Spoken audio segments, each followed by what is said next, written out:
But we're in Daniel chapter 8, continuing where we left off.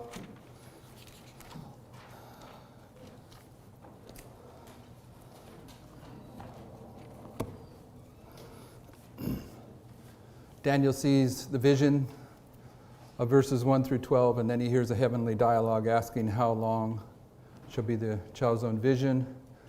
And he hears the answer, under 2,300 days then shall the sanctuary be cleansed. Then Gabriel comes to give him insight that allows him to understand the Mari vision and ultimately the child's own vision.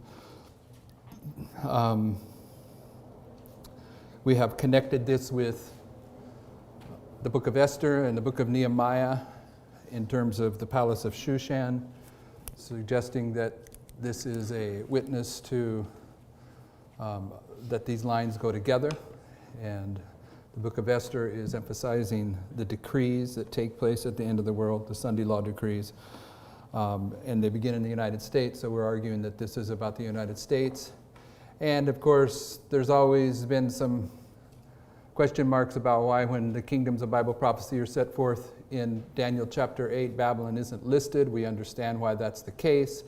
But here, for this presentation, it begins with the Medes and the Persians, which is suggesting its beginning in the United States. So what we're saying, based upon Ezekiel 21 and what we understand about Revelation 17, that there are 8 kingdoms at one level, that it's in the 4th kingdom where Christ set up his throne of grace during the time of pagan Rome, and therefore in the 8th kingdom he will set up his throne of glory, and that the first 4 kingdoms typify the last 4 kingdoms, and therefore the Medes and the Persians would be typifying the 2-horn power, which is the United States.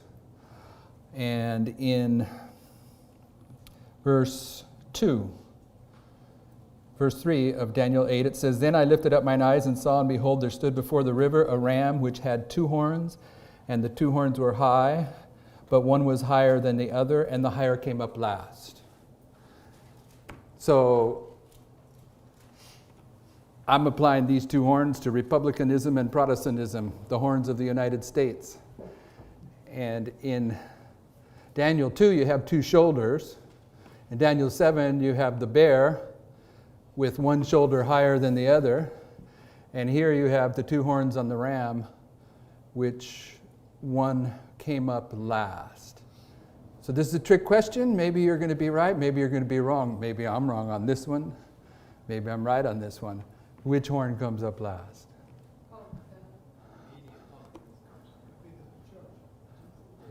Pardon me? Republicanism comes up last. And you're saying Protestantism comes up last. There's where I will stand. The one that takes control of the relationship, or the Protestants of the United States, are going to take control of that Republican horn. That is the image of the beast. The horn that comes up last, meaning is higher, is in the ascendancy, is the Protestants of the United States. Now, what are you asking? No. Okay, you're itching. You were saying something. All right. And based upon this, what does he have in his mouth? 3 ribs. And in Daniel 7, verse 8, let's go back to Daniel 7, verse 8. I've mentioned this briefly, and I mean really briefly in the last presentation.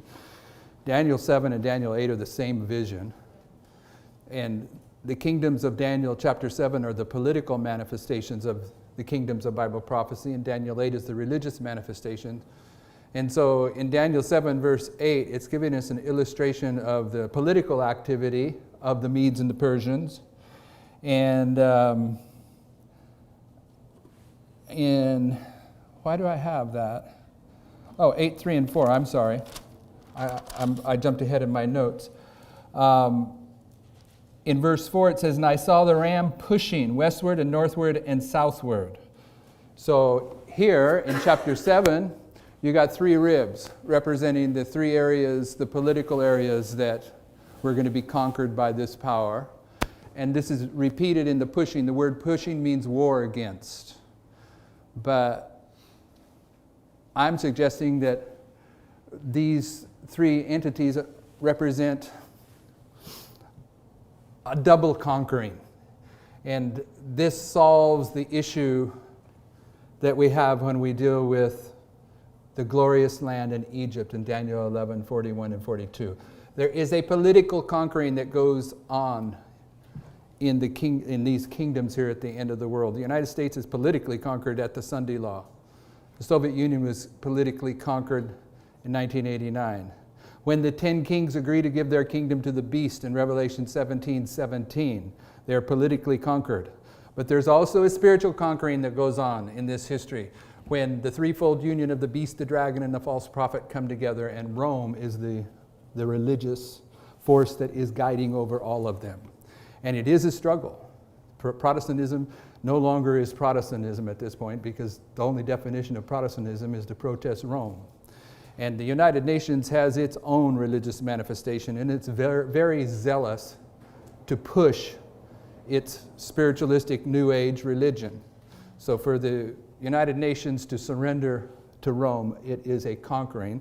So what I'm saying is that in the history here of this power, the United States, there is a triple conquering that's going on both at the political and the religious level. And the religious conquering takes place at the Sunday Law, because we're going to look at some quotes. Sister White is clear that the threefold union comes together at the Sunday Law, and this is before the 10 kings agree to give that seventh kingdom to the eighth kingdom. So there's got to be two types of conquering, because the 10 kings, their religion is spiritualism. It comes together with the papacy at the Sunday Law. But they're given a kingdom and then they give it away. That's their political kingdom. That's the logic there. Where are we? We're Genesis 2, 21 and 22. Everyone probably knows what that is all about, right? Genesis 2, 21 and 22. Yes? I'm sorry, I missed it. Just briefly, what were the three ribs representing? That's where we're going. Oh, okay. All right. Verse 21. You know, I shouldn't say this because Sister White's clear that we're supposed to understand human anatomy and physiology, and right? And I'm not too good at that. But as I was looking this up, probably everyone in this room, don't answer it. I just want to see your hands raised if you know the answer. I want to see if I was the only dummy in this class. No, and if you don't understand, it doesn't make you a dummy. Just me a dummy, okay, if you don't raise your hand. If you know how many ribs there are in a human being, raise your hand. Oh, I'm glad there's not very many hands, all right? But I find it interesting that there are 24. 12 on this side and 12 on this side. Not true. Not true. You have 3 false ones on each side, so 6. Google can't be wrong. Well, a true rib will attach to the sternum, but at the very bottom. A true rib. Okay, so you have Wait, she said 3 false ribs. 3 false ribs. 3 on Three each sets side. or three? 3 sets. The 3 lower ribs are false The ribs. bear has, so they- Because they don't the bear has attach 3 ribs, so. Yeah, and they're false religions. But anyway, I was going to make a point about, the number 12 divided into 2, and it just got swept away. But it says 12 on the internet. It just proves how shallow my understanding is. 3 false ones and 2 floating ones. So really, you don't have 12 full ribs. You have Oh, now it's 7 legitimate ribs. 14. Yeah, you have Oh, 3 false ones and 2 floating ones that protect. Okay, let's get out of this. I took us there. This has nothing to do with what we're saying. My apologies. Verse 21. And the Lord caused a deep sleep to fall upon Adam, and he slept, and he took one of his ribs and closed up the flesh instead thereof, and the rib which the Lord God had taken from man made he woman, and brought her unto the man. Now there really isn't a whole lot of lines of prophecy on the ribs in the scriptures to where you can make a strong argument, but I'm suggesting that a rib is symbolic of the woman, and therefore the church. And that at the Sunday Law, there is going to come together the 3 false religions of the beast, the dragon, and the false prophet, and they're going to be brought together through the activities of the United States. Yeah, the beast, dragon, and the false prophet. Apostate Protestantism, Catholicism, and spiritualism. by the way, I'm making the argument that Daniel 8 is the Sunday law, and in its broadest sense, not just singular, the Sunday law of the United States. It's going to describe the activities of the Sunday law crisis, okay? And that's what I mean by Sunday law in here. So in Daniel 7, 8, 20, that's in your notes, and in 8, 9, you're going to see, and in Daniel 11, 16, and 17, you're going to see they're listed that for pagan Rome to take control of the world, for papal Rome to take control of the world, and for modern Rome to take control of the world, they have to overcome 3 geographical obstacles. And I'm suggesting that Daniel 11, 40 to 42 is describing the political conquerings that have to take place. But that in verse 41, when the glorious land is conquered, the religions of the world come together into the threefold union. And that when you take Daniel 7 and Daniel 8 together, it is telling about a story about religion and political truce, the church and state at the end of the world. Okay. Revelation 13:2 identifies what power it is at the end of the world that accomplishes this conquering, whether it is the political conquering of the Soviet Union, the United States, and Egypt, or the religious conquering of spiritualism, Catholicism, and apostate Protestantism. In verse 2 of Revelation 13, and it says, "And the beast which I saw was like unto a leopard, and his feet were that as the feet of a bear, and his mouth as the mouth of a lion, and the dragon gave him his power, and his seat, and his great authority." In verse 12 of the same chapter, speaking of the United States, it says, "And he exercised all the power of the first beast before him, and causeth the earth and them that dwell therein to worship the first beast, whose deadly wound was healed." The power that was given by the dragon to the papacy that fulfilled Revelation 13:2 was the economic and military strength of the European kings, beginning with Clovis in 496, and it's typifying the work of the United States. The United States does not give its authority to the papacy at the end of the world. It doesn't give its seat to the papacy at the end of the world. It's the one that gives the power to the papacy at the end of the world. The military and economic might that forces this political and spiritual conquering to take place. It's the United Nations that gives its great authority, and the seat is the moral leadership that is given to the papacy when the 10 kings agree to give their kingdom to the beast for 1 hour. Revelation 16:19. We're going to do something here that you probably haven't thought through before. We're going to look at verse 19 of Revelation 16, where it says the great city was divided into 3 parts. Okay? It says, "And the great city was divided into 3 parts, and the cities fell, and the cities of the nations fell, and great Babylon came into remembrance before God." Where do we mark the remembering in the scriptures? It depends. Typically at the Sunday law. But this is in the 6th plague. Okay, so you'd be hesitant to say Sunday law in the United States for this one. But Great Babylon comes into remembrance before God. But go to Revelation 18, 4 through 6. "And I heard another voice from heaven saying, Come out of her, my people, that you be not partakers of her sins, and that you receive not of her plagues." When is this? This is the Sunday law in the United States. And verse 5 says, "For her sins have reached unto heaven, and God had" what? "Remembered her iniquities. Reward her even as she rewarded you, and double unto her according to her works in the cup which she has filled to her double."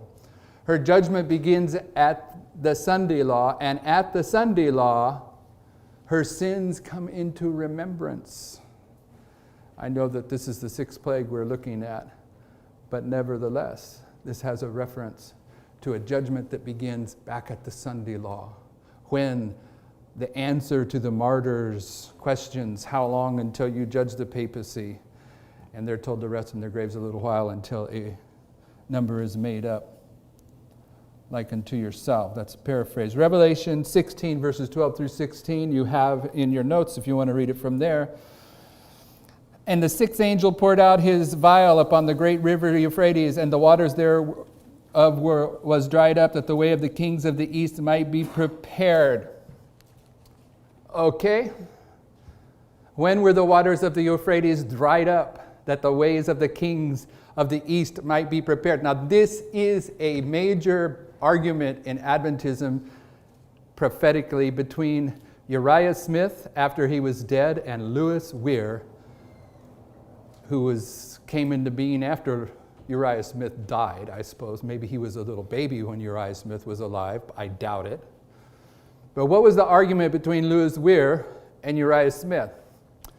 Uriah Smith was placing the drying up of the Euphrates as a literal application of prophecy, because he thought that Turkey was going to be the sign that when Turkey began to march towards the literal city of Jerusalem, that this is where the king of the north would come to his end with none to help him. And Lewis Weir opposed that.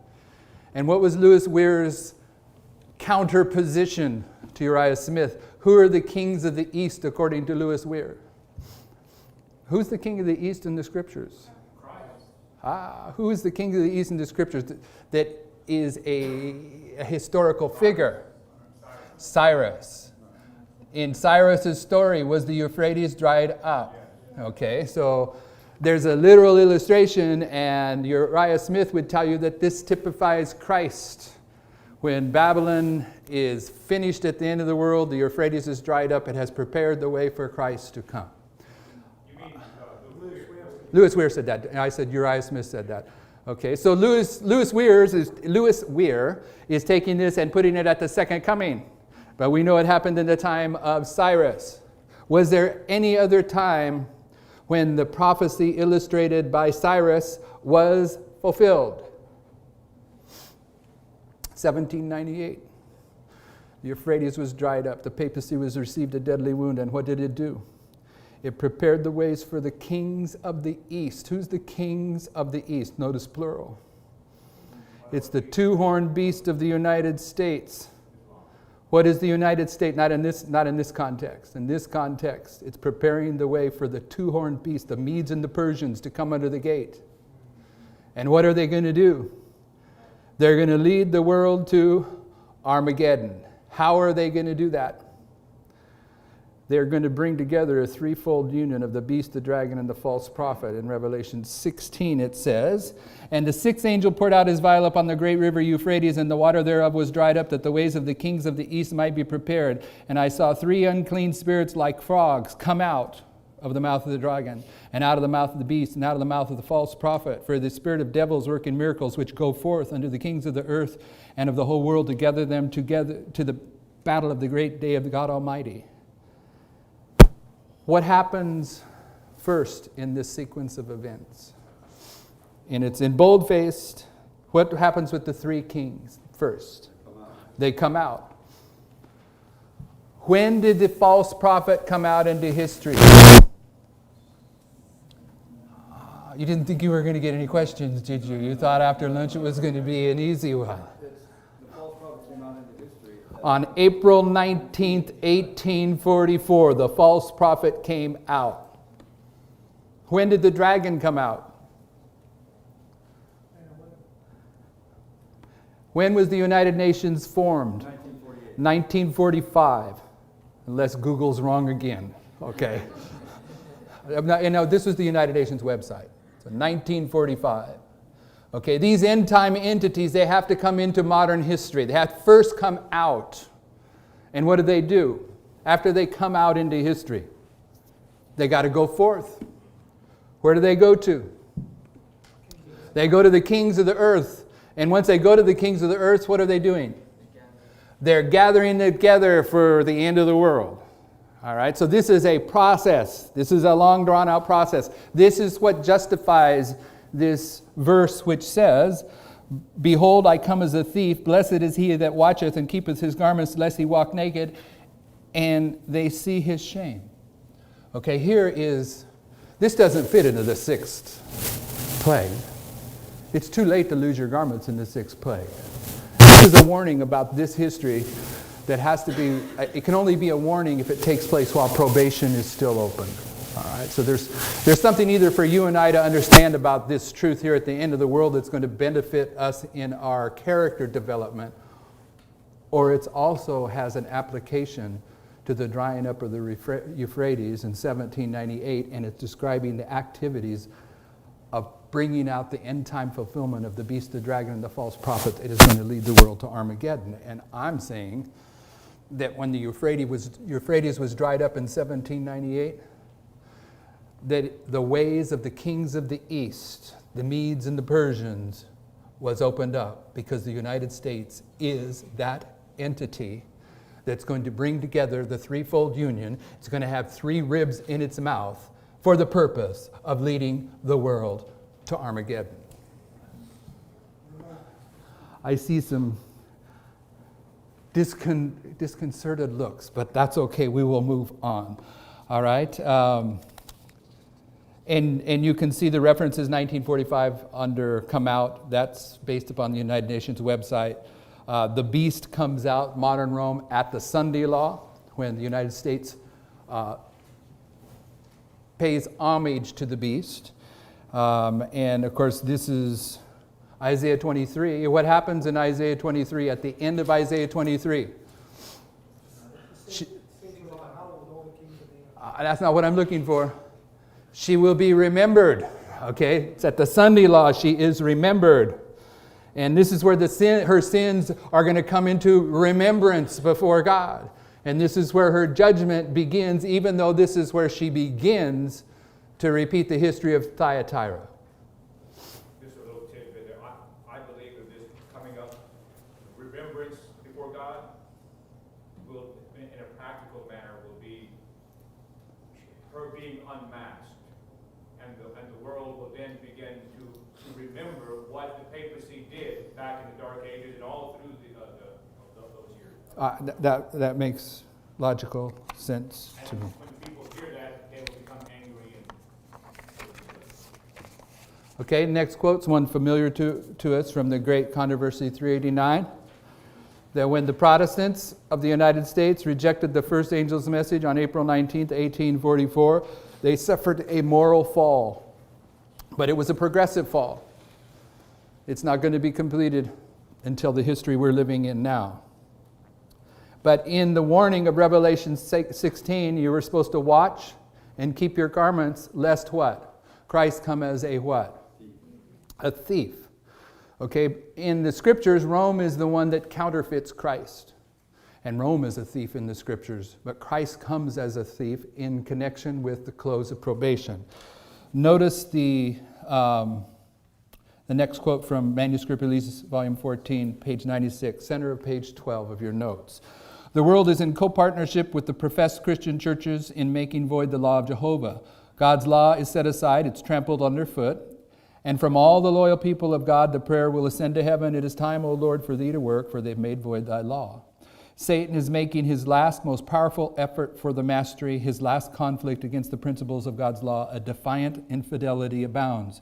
After John's description in Revelation 16 of that miracle-working power which was to gather the world to the last great conflict, what miracle-working power is to gather the world to the last great conflict? All three of them, the beast, the dragon, and the false prophet, spirit comes out of their mouth working miracles. But the one that is the premier miracle worker is Revelation 13:13. The United States causes fire to come down out of heaven, and it deceiveth them that dwell upon the earth, saying to them that dwell upon the earth that they should make an image to the beast, which have the wound by the Lord, but did live. All right? After John's description in Revelation 16 of that miracle-working power which was to gather the world to the last great conflict, the cymbals are dropped and the trumpet voice once more gives a certain sound. Behold, I come as a thief. Blessed is he that watcheth and keepeth his garment, lest he walk naked and they see his shame. After the transgression of Adam and Eve, they were naked, for the garment of light and security had departed from them. The world will have forgotten the admonition and warnings of God, as did the inhabitants of the Noahic world, as did the dwellers in Sodom. They awoke with all their plans and inventions of iniquity, but suddenly the shower of fire came from heaven and consumed the godless inhabitants. Thus shall it be in the day when the Son of Man is revealed. And I'm saying that she's using the story of the door closing in the time of Noah and the door closing in the time of Sodom and Gomorrah to typify the door that closes at the Sunday law, and at that point she is illustrating that Christ comes as a thief to mark the close of probation, and he does so at the Sunday law. And this is when the remembrance of Rome comes before the Lord, and this is when, according to verse 19 of Revelation 16, what happens in verse 19 of Revelation 16 that we just read? That great city is what? Divided into three parts. This is where the beast, the dragon, and the false prophet are marked. It's at the Sunday law. All right.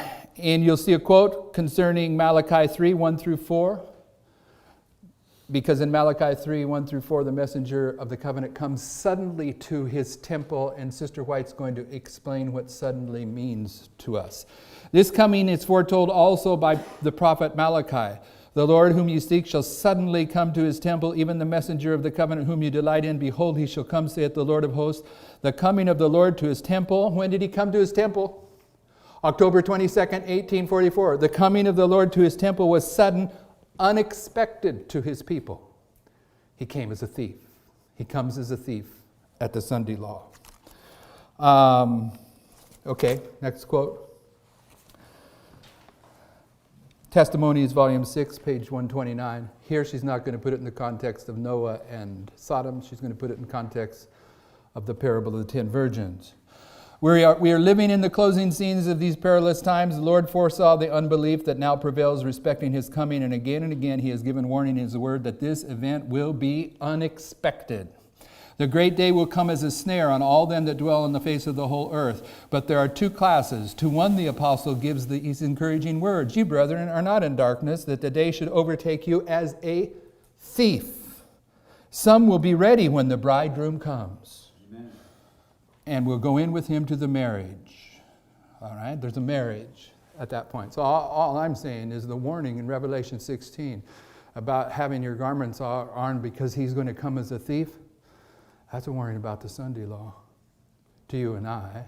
When it says watch and pray, it's talking about being ready for the Sunday law in advance of the Sunday law. Okay. That was typified by Millerite history on October 22nd, 1844. Now, when these spirits come out of the mouth of the beast, the dragon, the false prophet, they come out into history. The United States was not the false prophet in 1730. It didn't begin to fulfill its role as the false prophet until April 19th, 1844. It had to first come out as the false prophet. Dragon had to come out into history. And then they go forth to gather to the kings of the earth to gather them to Armageddon. And they come out as what? As frogs. And Sister White says of frogs, furthermore, a large share of the periodicals and books that, like the frogs of Egypt, are overspreading the land. Where are you reading? I'm on 13, second quote. The frogs of Egypt represented overspreading, a progressive development, not a singular point in time. So this movement in Revelation 16 is a progressive movement. I'm saying it began in 1798 when the Euphrates was dried up and the ways of the kings of the east was prepared. The kings of the east being the two-horned power that came after the Euphrates was dried up. And some of you that have this disconcerting look, I've seen you understand before that what happened to Belshazzar? What happened to Belshazzar? You mean at the party? Yeah, at the end of the party, what happened? The handwriting on the wall, but what happened after that? What's the end of him? By who? Cyrus. And how did Cyrus get there? He dried up the Euphrates, right? And he came through the gates and opened the doors that no man could open and shut the doors that no man could shut. He was typifying Christ's work on October 22nd, 1844, and Christ's work at the Sunday Law. Okay, there was a drying up of the Euphrates in the story of Belshazzar and Cyrus, and that typifies, some of you have already accepted and understood, that typifies October 22nd, 1844. So if we're willing to see that, then we should be willing to understand that the Lord has even identified when the Euphrates was dried up in that Millerite history. So when was the Euphrates dried up in our history? 1989, it would have to have been dried up. But, okay, next quote, 2 points in here. I'm talking about a political and a religious conquering that is accomplished by the power at the end of the world. And the power at the end of the world is the United States. Okay? And in this passage from Signs of the Times, November 1st, 1899, Sister White is going to describe both aspects of these three powers. All right, the political aspect and the religious aspect. First sentence says, under the symbols of a great red dragon and a leopard-like beast and a beast with lamb-like horns. What's that? Where's the great red dragon and the leopard-like beast and the beast with lamb-like horns? Revelation 12 and 13. Then what does she say? Under the symbols of a great red dragon and a leopard-like beast and a beast with lamb-like horns, the earthly governments, which would especially engage in trampling upon God's law and persecuting his people, were presented to John. The war is carried on till the close of time. In the book Great Controversy, when she speaks about the red dragon, what does she say? Primarily Satan. It's primarily Satan, but in a secondary sense, Rome. pagan Rome. But she's saying that this great red dragon represents the earthly governments that carry on the persecution to the end of time. Is pagan Rome an earthly government today? No. This is the United Nations. Kings, governors, and rulers have taken upon themselves the brand of Antichrist and are represented as the dragon. Okay, but what I want you to see is these three powers, the beast, the dragon, and the false prophet, they have a political manifestation. But what else do they have? A religious. So as you read on, just look at the beginning of the second paragraph. Through paganism, and then the papacy. Okay, last sentence of the last paragraph, Protestantism follows in the steps of the papacy. The religious manifestation, paganism, Catholicism, apostate Protestantism. That's a religious manifestation, okay, that comes together at the Sunday Law through the force of the United States. Page 14. I know you might be thinking, what's this got to do with Daniel 8? But this is just a little preparation. We're not done with Daniel 8. Through threefold union, through two great errors, the immortality of the soul and Sunday sacredness, Satan will bring the people under his deception. While the former lays the foundation of spiritualism. Who's spiritualism? The dragon, the United Nations. The latter creates a bond of sympathy with Rome. What religion is that? Catholicism.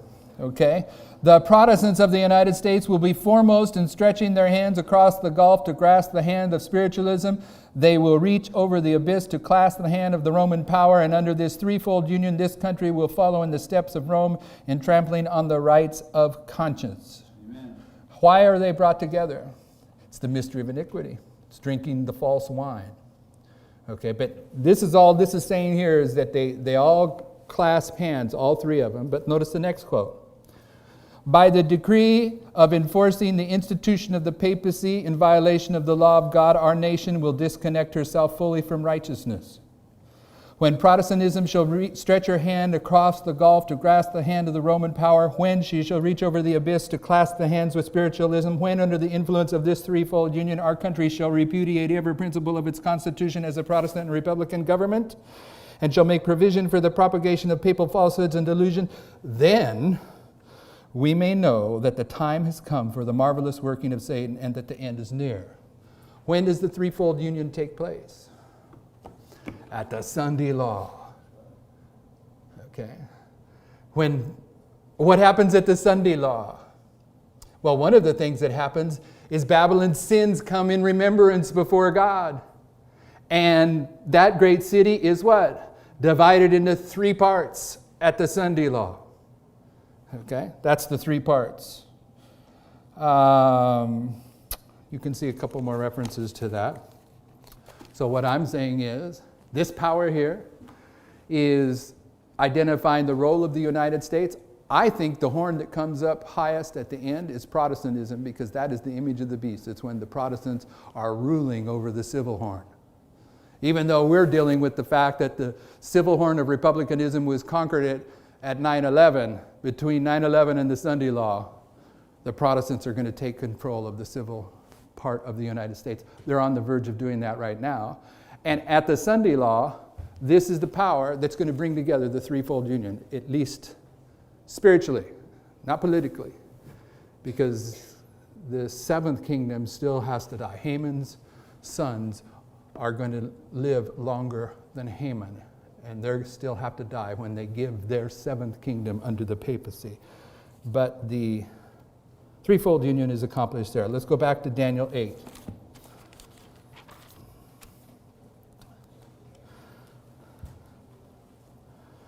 Verse 5, and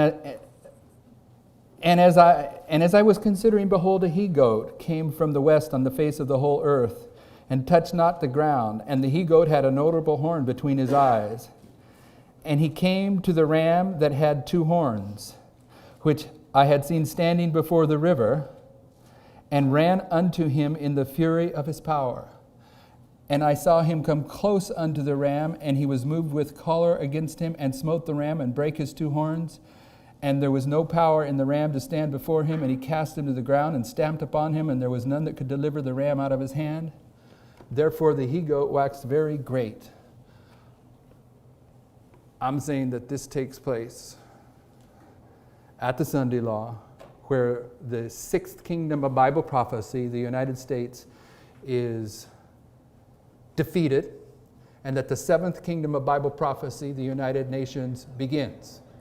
But when the 7th kingdom of Bible prophecy begins, there is a premier nation, premier king of those 10 kings.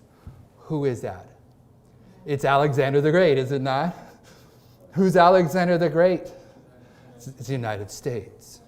It's the United States.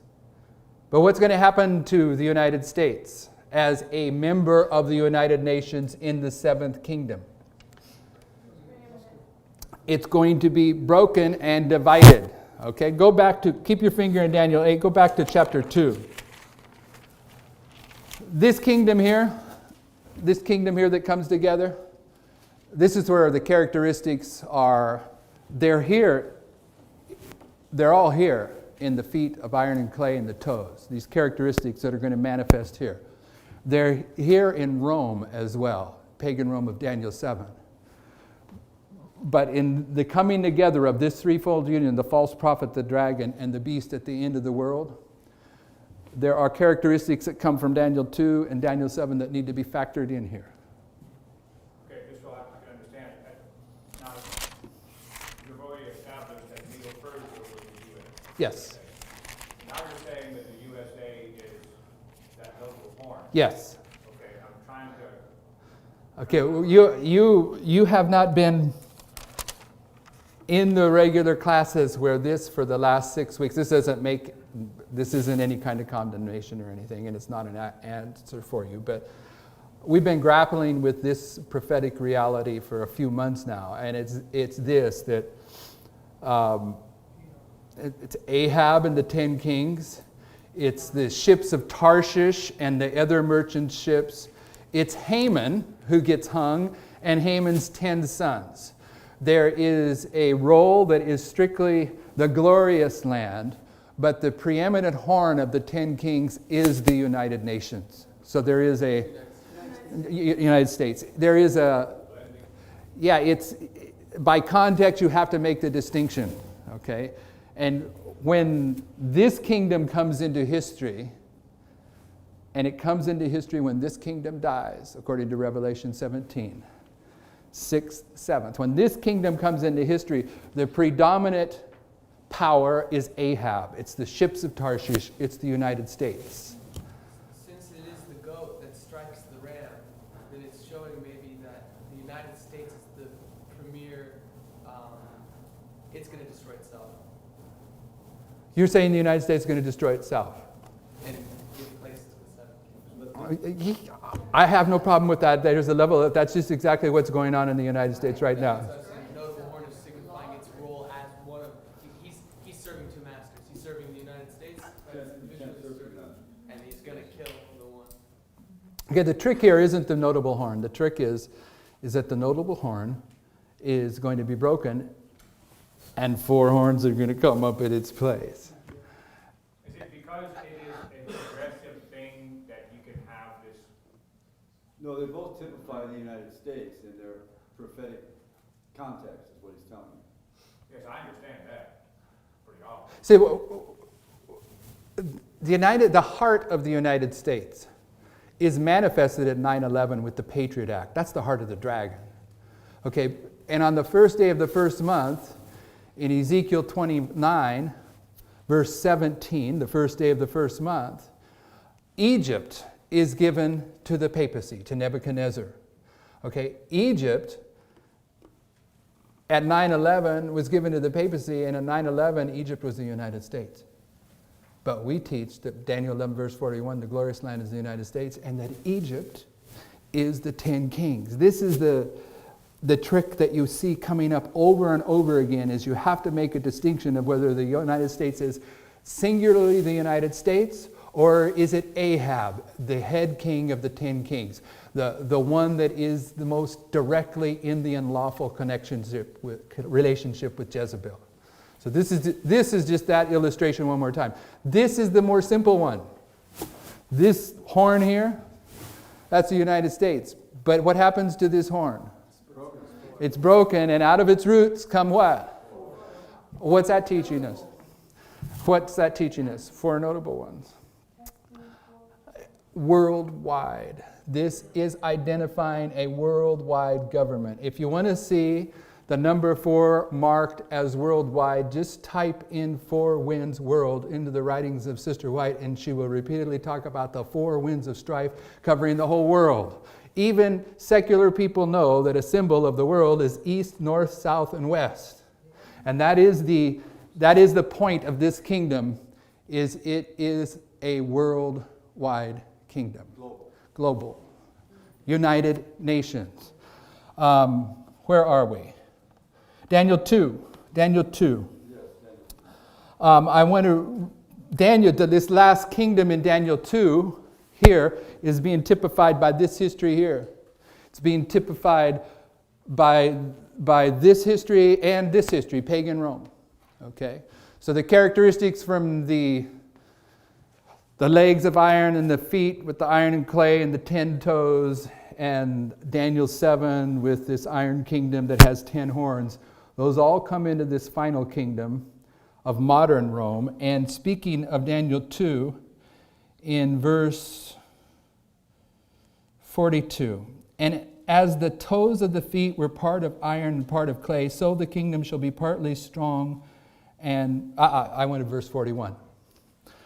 And whereas thou sawest the feet and the toes, part of potter's clay and part of iron, the kingdom shall be what? Divided. One of the characteristics of this final kingdom is that it's divided. So you're saying this division is the same as Revelation 16? No, I'm saying it's another type of division. In Revelation 16, they're divided into 3 parts, the beast, dragon, and the false prophet. What I'm saying is there's a reason that they're divided into 4 parts. It's a prophetic reason. It's representing worldwide. And the reason they're divided into 4 parts is the Bible teaches that the issue that brings the one world government together, there's a certain issue that does so, and the whole world comes together to fight this issue, and the symbol of this issue is the 4 winds. So when they're going to fight the 4 winds, it's a worldwide fight, and you got 4 powers that take them on, and the 4 winds are Ishmael, whose hand is against every man, and every man's hand is against them. It's a worldwide war.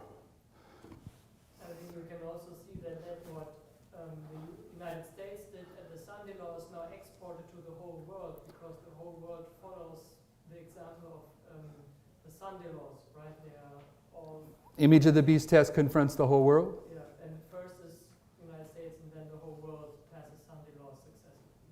Yes. Can you go over the Ishmael part again about the 4? Yeah, it's in the notes. We're just about there. Okay. I want to put in from verse 41 of Daniel 2 that one of the characteristics of modern Rome is that it's divided. In pagan Rome, let's do it here. Was pagan Rome divided? Yes. Okay. How many ways was pagan Rome divided? Prophetically and historically? 2 ways. Tell me the 2 ways. One in the east and west. There's the division, east and west. What does that represent? Worldwide. That's the whole kingdom back there. That's the Roman kingdom, the whole world. It's divided one way in terms of the direction, worldwide. What else? Yeah, there was 10 divisions of Western Rome. 10 divisions of Western Rome. Everyone agree with that? Yes. Is there more? Well, no, no. What about when they divided to east and west, what did Constantine do with he divided it 3 ways between his 3 sons, Constantinus II, Constantinus, and whatever, the other Constant, all right? What about in Western Rome? What happened there? How is Western Rome divided into 3 parts? Sun, moon, and stars. See, this 4th kingdom, it's divided. It's got divisions in it. And one of the divisions of this kingdom is not only the number 10, not only the 3 beasts, dragon and false prophet, but it's divided here into 4 parts representing worldwide, like east and west represents in pagan Rome, the entire empire. Kind of going backwards a little bit, each power has certain characteristics that are unique to itself. And I'm thinking of the U.S. Isn't that the power that changes? Yes. Well, that's the answer for me. Why it winds its way. That's the dragon. The dragon winds its way through history, but the United States changes and Rome changes not. Yeah, Rome changes not. But the U.S. is it the U.S. or the U.N.? The U.S. changes from lamb to dragon. Yeah. But the dragon moves through history and its geographical settings. Okay, so to your notes, I'm saying Greece, okay? Greece represents the nations of the world and a desire of ages. It said the hour of Christ's glorification had come. He was standing in the shadow of the cross, and the inquiry of the Greeks showed him that the sacrifice he was about to make would bring many sons and daughters to God. In these strangers, the Greeks are strangers. What's the biblical name for a stranger? A Gentile. And she's going to say it. But she's saying the Greeks are strangers. They're Gentiles. In these strangers, he saw the pledge of a great harvest, when the partition wall between Jew and Gentile should be broken down, and all nations, tongues, and people. So, what the Greeks were a pledge of what? All nations, tongues, and peoples. The gathering of the Gentiles was to follow his approaching death. Only by his death could the world be saved. Like a grain of wheat, the Son of Man must be cast into the ground and die and be buried out of sight, but he was to live again. The message of the Greeks foreshadowing as it did the gathering in of the Gentiles. The Greek kingdom is the world. It's the United Nations. That's a pretty easy one. The hard one is divided into 4 hands, to 4 parts. Genesis 16:12.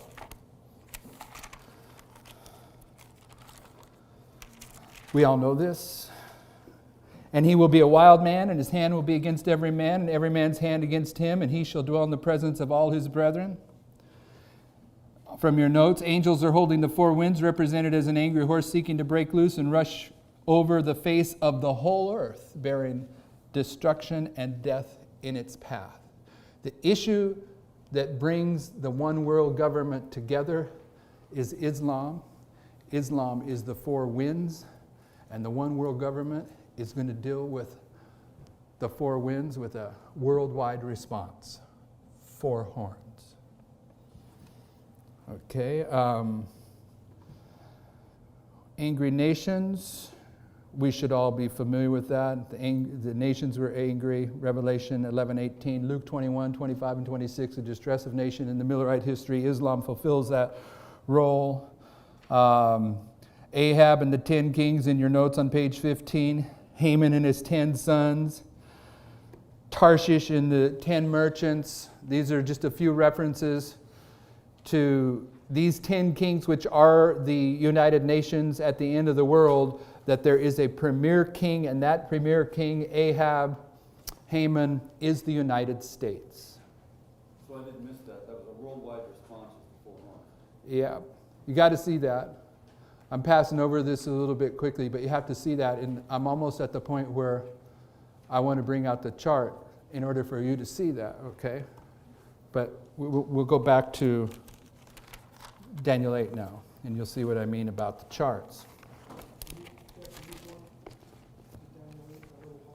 That's where we're going now. Okay, so what I've been dealing with is Alexander the Great, the United Nations. But the United States was that big horn. Out of it comes a worldwide government, a global government. And verse 8 it says, "And he waxed very great, and when he was strong, the great horn was broken, for it came up 4 notable ones toward the 4 winds of heaven, and out of one of them came forth the little horn." Who's the little horn? Pardon me? It's Rome.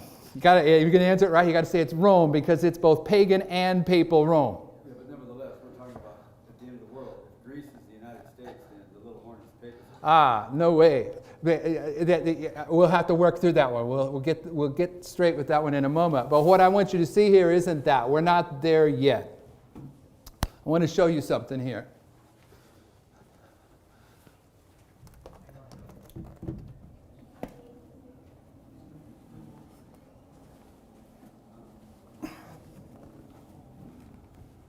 Everyone here?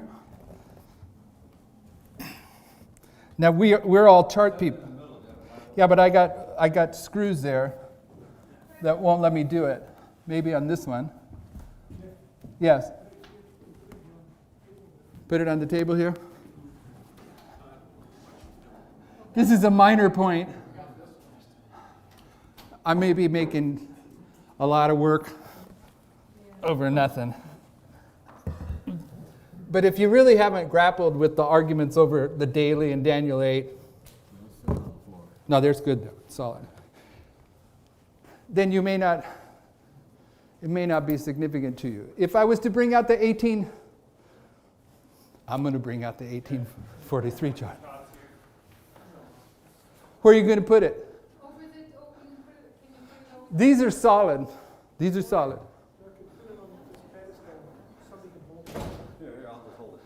Yeah, you can hold it. That I like that. I want to show you something, and I don't have an answer for this, but I want you to consider this. All right? Marco recently, the ones that we print, Marco went through, and if I understand it right, he took this watermark or whatever this is out. So when we print them, this is gone. And as he was going through and cleaning this up, he wanted to know whether to go ahead and put the stone back in here, because some of the original ones have the stone striking the foot of the image. And he wanted to know if we should put this Greek head back in. And you can see there was a Greek head in there, at least it seems like that. There's no reason why that's just a square blank. And there's some of them that have them, and it's this Greek head, isn't it? And what this Greek... It's a similar head, just like this one. Yeah. Well, but nevertheless, it's very It's this close. head. And it was sitting right here. Yes. Okay, so if that was on the original, then you got to ask, who took it off and why did they take it off? And, and then you also might be asking a different point, not my point. Should we include the rock and the head? Which was original? And when you go back into history, it's uncertain. One side argues one side argues the other.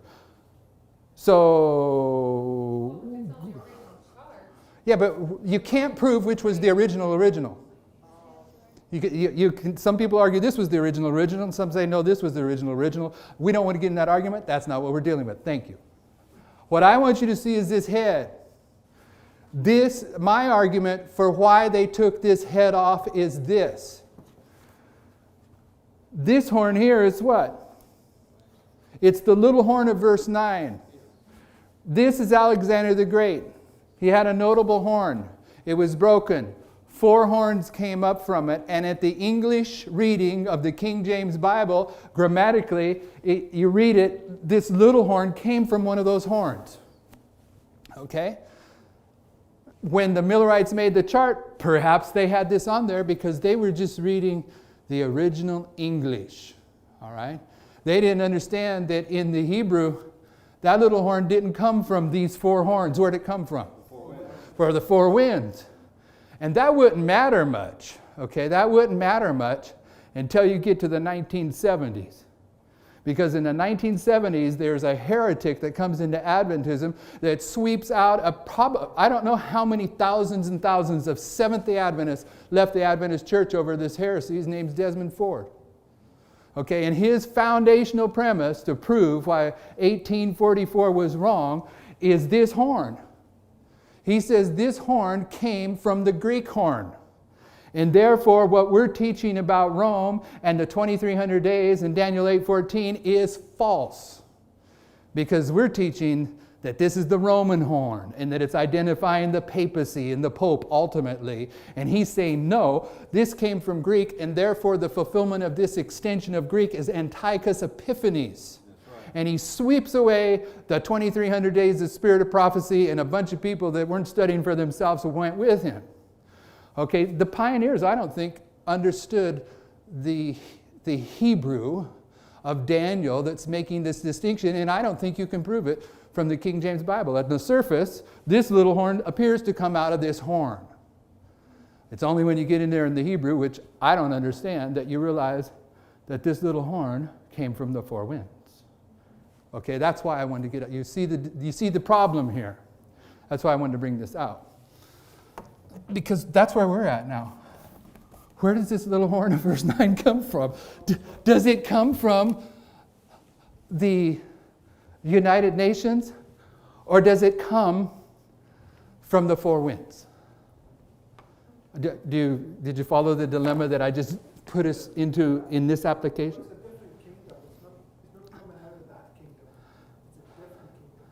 Well, before we answer it, I want to make sure you all understand the problem here. The most interesting part of this presentation we're on the verge of going through, verses 9 through 12.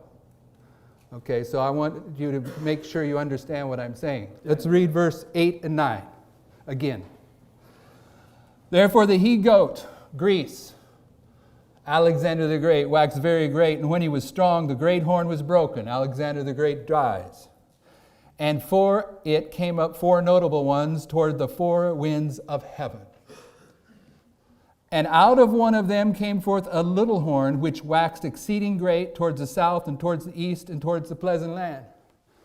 What power is it that conquers the 3 entities? Wrong. Taking Rome. In his context. Okay, at the end of the world. It's the United States. It's the papacy that's conquering the king of the north. I said, what power? Okay, now let's jump it. Let me jump you forward so you see my point. This isn't where I wanted to go, but go down to verse 22. You got to make a distinction here. In Revelation 13:11, the United States speaks as a dragon. That's the Sunday law. Then what's it do? It goes to the world and says they must set up an image of the beast. And it says that the United States had power to do what? To cause the world image of the beast to live and speak. So what's the power that's actively putting the papacy on the throne of the earth? The United States. It's the United States. 3 things were given to papacy of old. Power, seat, and authority. The United States is the active power. Now, Brother Dwayne's saying this little horn, if you're going to apply it at the end of the world, is the papacy. And I'm saying at the end of the world, modern Rome consists of the beast, the dragon, and the false prophet. The power, the false prophet is still there. So in verse 22, It says, now that being broken, whereas 4 stood up for it, 4 kingdoms shall stand up out of the nation, but not in his power. And in the latter time of their kingdom, when transgressors are come to the full. What kingdom is this correctly? This is Greece. Correctly, at the correct level. And what's it mean that in the latter time of their kingdom? At the end of their kingdom, what does it mean that transgressors have come to a full? They have filled the cup of their iniquity. Okay, this Greece is about to transcend to pagan Rome. Okay, and it says, in the latter time of their kingdom, when transgressors have come to a full, a king of fierce countenance and understanding dark sentences shall stand up. Who's this? This is Deuteronomy 29. This is Rome. Iron Kingdom. Okay, the Iron Kingdom. Verse 24, and his power shall be mighty, but what? Not by his own power. Okay, the perfect fulfillment of this is at the end of the world, and the king of fierce countenance is the papacy at the end of the world, and his power is going to be wonderful, but it's not going to be his own power.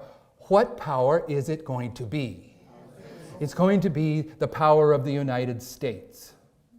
They're going to go to the world and say, you have to accept this one world government. The great authority is the United Nations. The one that is seated on the moral authority of it all is the papacy, but the muscle behind the whole relationship is the United States. So the king of fierce countenance is the papacy, but the power is the United States. Yes. Right? Isn't that what we understand? Okay, now let's go back to verses 8 and 9 to figure out where this power comes from, this little horn. Because this little horn in verse 9 is the one that conquers the 3 powers. And who is it that conquers them? Who uses the muscle? Where was it? Okay, let's just talk reality. When the Soviet Union collapsed in 1989, was it the papacy's power that accomplished that, or was it the power of the United States? Okay, so there it is. The United States conquers the king of the South. The United States cuts its own throat at the Sunday law, conquers itself. Okay, the United States is the premier king of the 10 kings that are going to agree to give that kingdom to the beast. So who is it that conquers the 3 powers at the end? It's the United States. That's the power behind it. It still has the power to do that, but it doesn't have the economic strength, so it has to. No, it has economic strength too. It still has the What does it? armies, obviously. Yeah, it has the armies and economics. What does it mean that in the little time of trouble, that if we're living in the country, that we can live as kings and queens? We'll have food. I mean, we won't be able to buy or sell. So it means that we've got some food to eat. So if I got food to eat, I'm a king or a queen if you're starving to death. And to the very end of the world, the United States is stronger than everybody else in relation. The whole world's going to come down, but they're the muscle behind it all. We're not getting to the point. But Okay? they don't have any say anymore because they have given their national. They have say. They have say. They are the premier leader of the United Nations. My sister Kathy, who provides 50% of the money to the United Nations today? We do. I'll tell you what, if you got 10 people and one of them's giving you 50% of your money and the other 9 are giving you 50% amongst themselves, who are you going to listen to? Yeah, I realize that. They say most of our money is. Now, we're getting off track. That's the word. We got to move forward. Got to move forward. We want to know where this little horn comes from. Where does he come from? Does he come from the horn or does he come from the winds? Well, I'm not going to answer the question necessarily, but I just want to draw in this history that we're reading here, Yes. Rome, the people of Rome started out in Italy, this little band of robbers. They were just, at the very beginning, just insignificant. It almost came out of nowhere, in a sense. Okay. So how do we parallel that with our time? So you're saying I've never had to think of this parallel, but I don't see. You brought it up. Why you don't see it? You're saying the beginning of pagan Rome. They're insignificant little pirates that are working the Mediterranean Ocean. But they end up being the most invincible. Isn't that kind of a contradiction? Isn't it? The beginning of them is weak and unnoticed. The end is strong. Okay, does the United States go through a change like that? Yeah. Begins as a lamb, ends up speaking as a dragon. Yeah, from an empty country to being the most prominent country. So, where does this little horn come from? Does it come from one of the four horns, or does it come from the four winds? West. Brother Jeff, the word notable in the Bible is actually the Hebrew word kazoo, which means vision. It's also being translated as vision. Good, good. It depends on how you're looking at it. Well, you've just put in place that the four horns represent worldwide. And the United States conquers itself and is part of that worldwide movement, okay, at that point. And I'm not saying this is right, but I'm saying, just looking at it contextually, the United States comes out of one of the four horns, if you want to look at that way. It doesn't come out of the four horns No. as far as from Greece to Rome. No, I understand. What initiates the activities of the United States in this history? The winds. They come to action in response to the winds. It comes out of the wind. Yes, it comes out of the winds, even if it looks like it comes out of the horns at the surface level. What's bringing them to the forefront is the winds. Okay, so this little horn, it comes from the winds, just like we understand about pagan Rome, even though at the grammatic level, it appears to come out of the horns. There's a relationship there that parallels the relationship between pagan Rome and the argument of Greece or the four winds. So this is marking when the four winds are released. Because at the end of the 10 kings is when Michael's coming. No. This is about the Sunday law.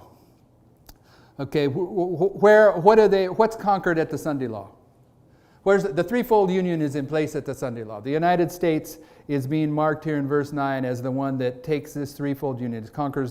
It's the one that's going to conquer the religious, bring together the religious and the political entities. Yeah, that's correct.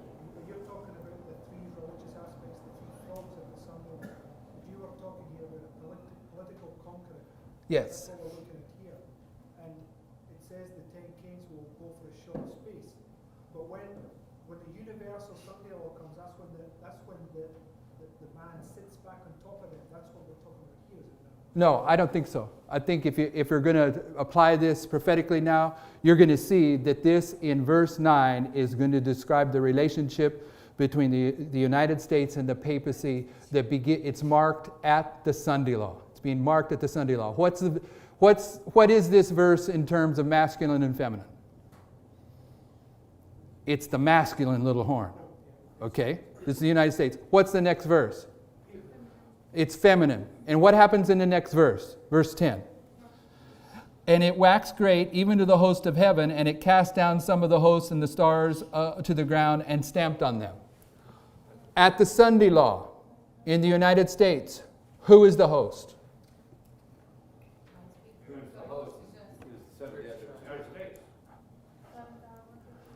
The host at the Sunday law. Who's the host at the Sunday law?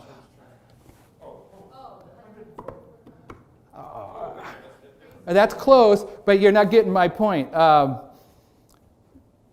In Daniel 8:13, what does it say? When shall be the vision concerning the daily sacrifice and the transgression of how long shall be the vision concerning the daily sacrifice and the transgression of desolation, to give both the sanctuary and the host to be trodden underfoot? I was thinking of Daniel 8:12. Okay, God's people. Yeah, but the sanctuary and the host are both going to get trodden underfoot in verse 13. Right. And the answer is unto 2,300 days. What is the 2,300 days speaking to? The sanctuary. What speaks to the host? The 2520. What gets reestablished at the Sunday law? The host and the sanctuary come together on October 22nd, 1844. That's what the 2520 is all about. At the Sunday law here, what is the papacy going to do? It's going to trample the host underfoot. Does the persecution begin at the Sunday law? What else is it going to do? It's going to cast some of the stars down from the heaven. Who are the stars? The angels, the messengers. Okay, this is the beginning of the persecution at the Sunday law in the United States. And here is the capstone of all this. First. Messengers are the priests and Levites, and the host is the brutes. That's what we're saying. No, I'm saying the host is the first fruits. They come together at the end of the 2300 days. The host is restored, the sanctuary is restored. Unto 2300 days, then shall the sanctuary be cleansed. It's talking about restored. Both the sanctuary and the host have to be put back together. At the Sunday law, the perfect fulfillment of this takes place, and the papacy begins its attack upon the host and its attack upon the messengers. But verse 11, it switches to masculine. This is the profound part. Verse 11,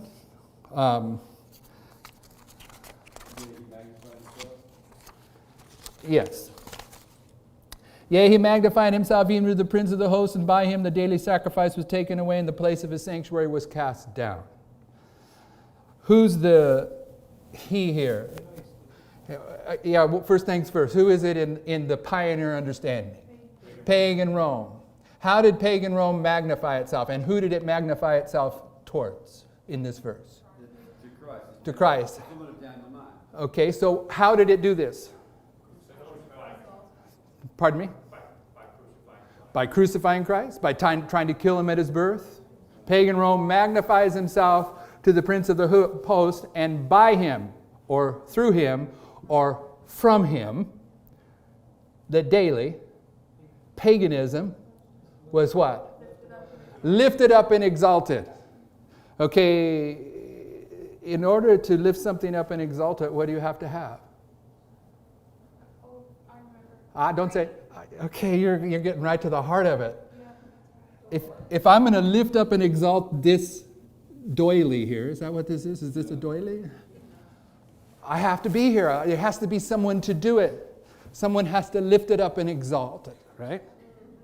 Okay, so in this verse, you don't see anyone lifting up and exalting that daily. But we're told by the word Rome that it happens. Whatever the daily is, it gets lifted up and exalted. What is Daniel 8 about? Daniel 8's about false religion. All the terms in Daniel 8 are about religious counterfeits of the sanctuary service. And in Daniel 8:11, you have an offering being lifted up. And even though the priest is not directly referenced in verse 11, he's there. Who is it that is sacrificed as the sacrifice in verse 11? What is it? What entity is it that gets sacrificed but at the same time lifted up and exalted? We're talking about pagan Rome. Pagan Rome, paganism, the religion of paganism is lifted up by the papacy and exalted. How do they do that? They take the religion of paganism and they cover it with a profession of Christianity. And they lift it up and exalt it. So who's the sacrifice in the verse? Paganism, pagan Rome gets sacrificed. But there's a priest in the verse. There's a priest in the verse that's doing this lifting up. And you know the sacrifice is pagan Rome because what does the verse say? The place of his sanctuary was cast down. What was pagan Rome's sanctuary? The Pantheon Temple. Where was it? Rome. The city of Rome. How was the city of Rome cast down? Constantine moved the city, the capital of the Roman Empire, from Rome to Constantinople. Go ahead. Would this also be ultimately the lifting up of the false Sabbath and the casting. You're jumping ahead. We have to make sure everyone understands the pioneer understanding of Daniel 8:11 in order to apply it to now. Okay, and that's kind of where we're going. In Daniel 11:24, pagan Rome is said has a prophecy identifying how long it would rule the world for. Daniel 11:24. It says it would rule for a time. Okay, let's go there. You notice we're not following the notes any longer.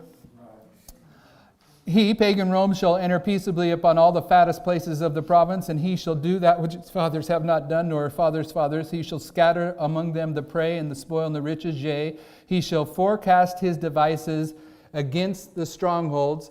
And Uriah Smith points out that this word against can be translated as from, and that the stronghold of this verse is the city of Rome. Pagan Rome will rule the world from the city of Rome for a time, for 360 years. That's the correct pioneer understanding of this verse. And at the Battle of Actium in 31 AD, Rome takes control of the world, and she's invincible for a time, for 360 years. Until the year 330, when Constantine moves the capital from Rome to Constantinople. The point being is, Daniel 11 is going to talk about the sanctuary of strength.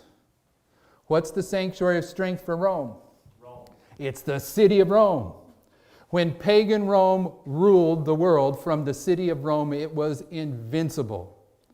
And when papal Rome ruled the world from the city of Rome, it was invincible. When the Goths were driven out of the city of Rome in 538, the papacy began to rule the world for 1260 years. And what marks the end of the papacy? In 1798. The Pope is taken out of the city of Rome. So for pagan Rome and papal Rome, the sanctuary of strength is the city of Rome. It's what marks their power. But pagan Rome is typifying the United States.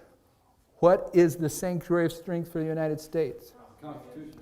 The Constitution. When is the Constitution overturned? At the Sunday Law. At the Sunday Law, fully. Progressive fall. The Constitution will be dead. Dead at the Sunday Law. Okay? So when you get to verse 11, the United States is going, let's read it in Daniel 8:11. Yea, he, the United States, magnifies himself to the prince of the host. How does he do that? He offers himself. Come to God's people and then there's nothing an ensign. He's going to sacrifice It's going to himself. persecute the ensign. They're lifted up by the holy priest, Jesus, and at the same time, he's being lifted up by the holy priest. Okay, perhaps. And through the United States, go ahead. I'm reminded of what Caiaphas said about Christ, unless, something to the effect, unless he would be sacrificed, the whole nation would be destroyed. Yep. There must needs be, I forget exactly the exact words, but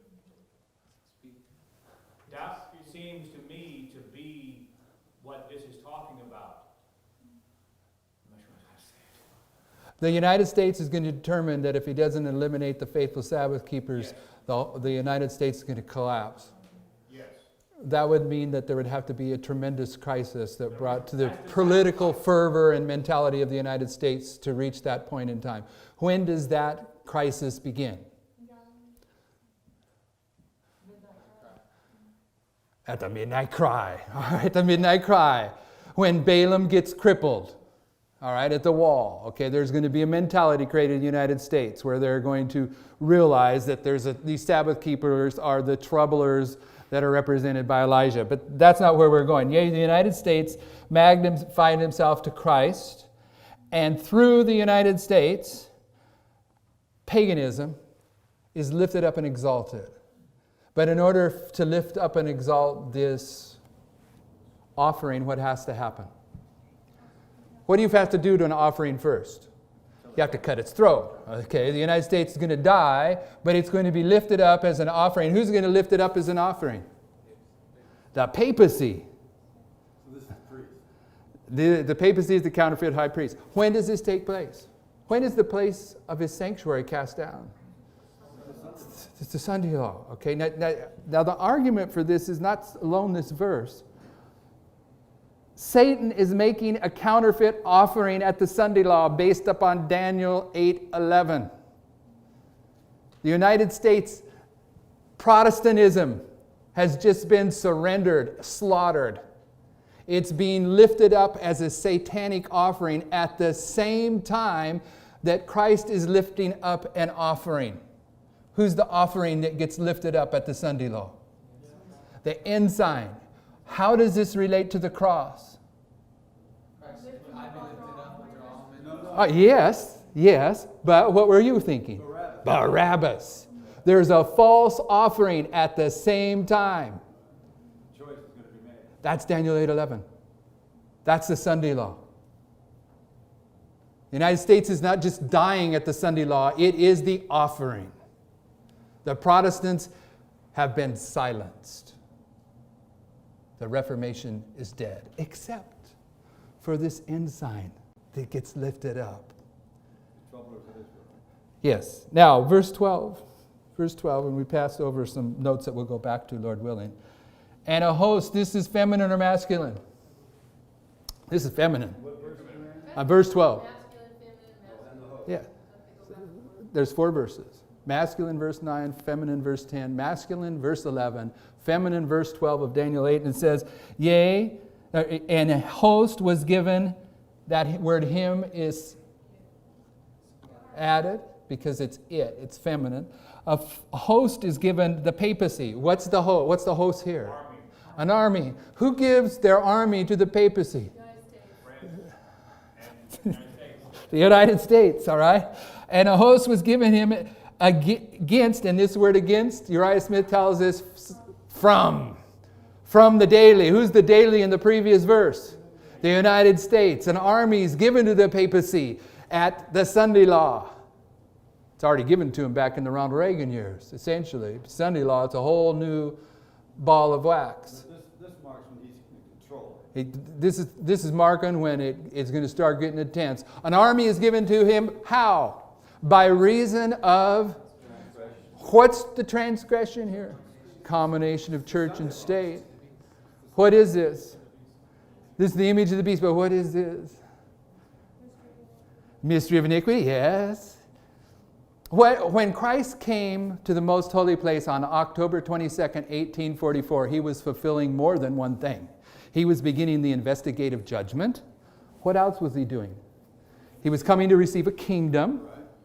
What else was he doing? He was coming to the marriage. There's a transgression, there's fornication. There's a counterfeit marriage right here, right on time.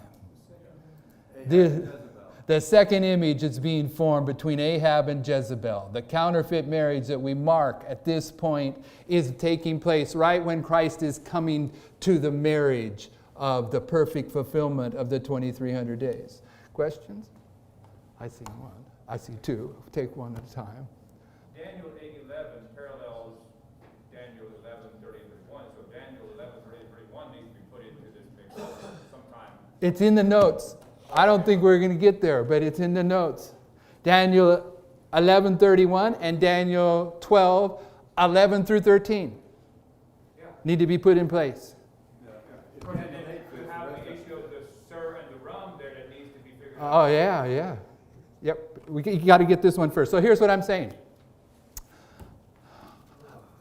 And you'll see in your notes the references for this, what we've been talking about, what takes place at the Sunday law in terms of the homage, what it means to pay homage to Rome. Yes, I knew that once and forgot all about it. That's not a question, that's an observation. No one make any noise.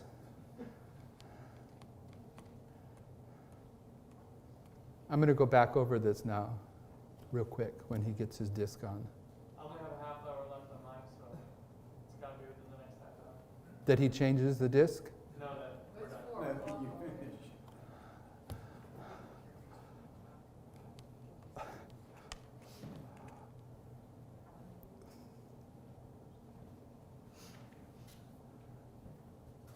We're losing people now. Who we lose? Jim Maybe. and Marco's getting up.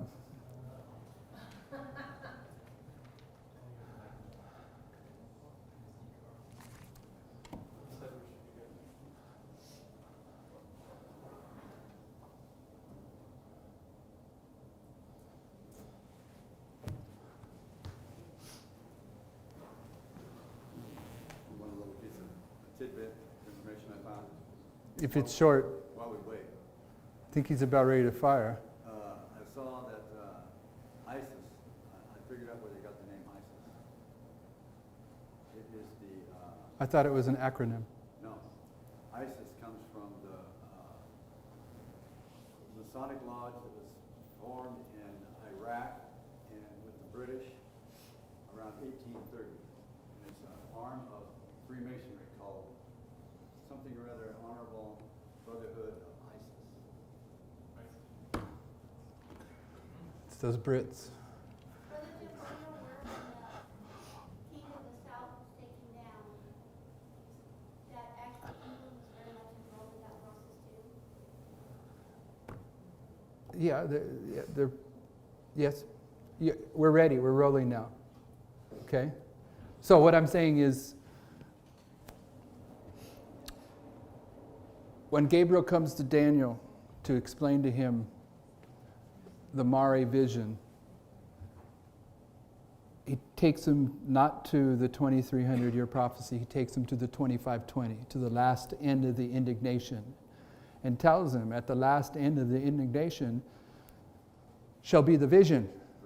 Okay, so what he's doing is he's giving a second witness to October 22nd, 1844. All right, because the last end of the indignation is the end of the 2520 that ends in 1844. He's giving him a double witness. But he's marking for us that this takes place at the time appointed. And as Millerite Adventists, we understand the time appointed is a reference to Habakkuk 2, verse 3, October 22nd, 1844, and we understand that on October 22nd, 1844, it was the imperfect fulfillment of the 2300 days, and therefore the imperfect fulfillment of the 2520, and the perfect fulfillment is the Sunday law. And when we see prophets standing by rivers, we have much evidence that this is marking 9/11. So when Daniel's standing by the Uli in Daniel chapter 8, he's representing God's people at 9/11 that are going to understand this revelation of Daniel 8 that applies to the end of the world.